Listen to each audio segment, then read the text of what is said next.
This maandag in die Kavango streek. Welcome to my channel. It's Monday. I hope you all had a good weekend. Ek hoop julle almal het 'n goeie naweek gehad.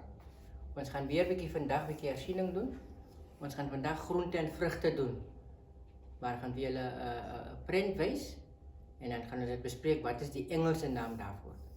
We are going to show you a picture and see what is the English name for that. Okay, so here our first picture here.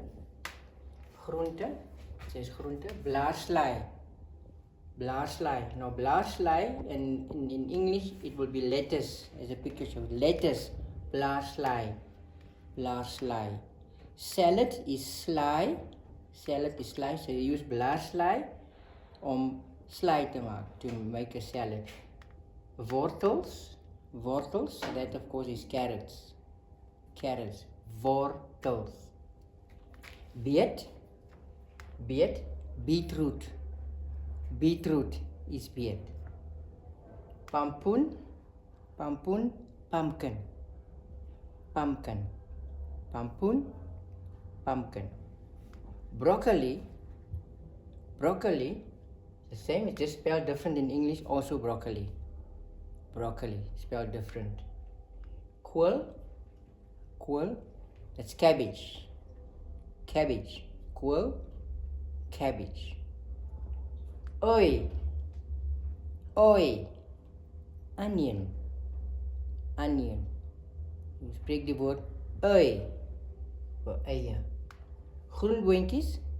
Groenboontjies. That's green beans. Green beans is groenboontjies. Mielie. Mielie. Corn. Corn is mielie. Aardappel. Aardappel. Potatoes. Nou aardappel kan jy verskillend uitspreek. Party mense sê aardappel of party mense sê aardappel. Maar die regte Afrikaanse uitspraak is aardappel. Aardappel, potato. Patat. Patat. Now that one is sweet potato. In Afrikaans, patat. Sweet potato.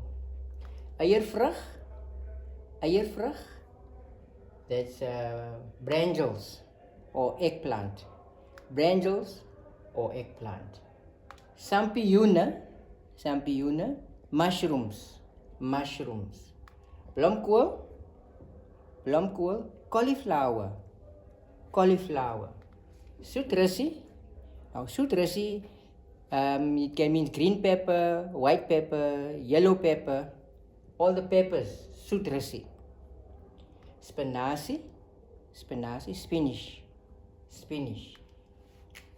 Murgpampoentjies. Ek is nie seker van murgpampoentjies nie. So iemand miskien op die kanaal kan vir ons sê wat is murgpampoentjies in Engels. Like and subscribe or give a comment.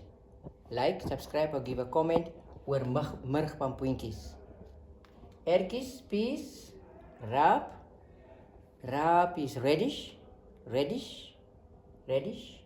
Radijs en raap. Ek dink dit is dieselfde. So as iemand vir ons kan sê, sal ons weer wat is die regte uitspraak of wat is die Engelse naam vir raap en radijs. Komkommer, cucumber, cucumber. And then lastens, asperges. Asperges, asparagus. Dis is vir groente en vrugte. Ons gaan nou weer kyk na vrugte. Ons is nou weer terug. Gaan drink 'n koppie tee. Ons is nou terug. We are back now in 5. See you now.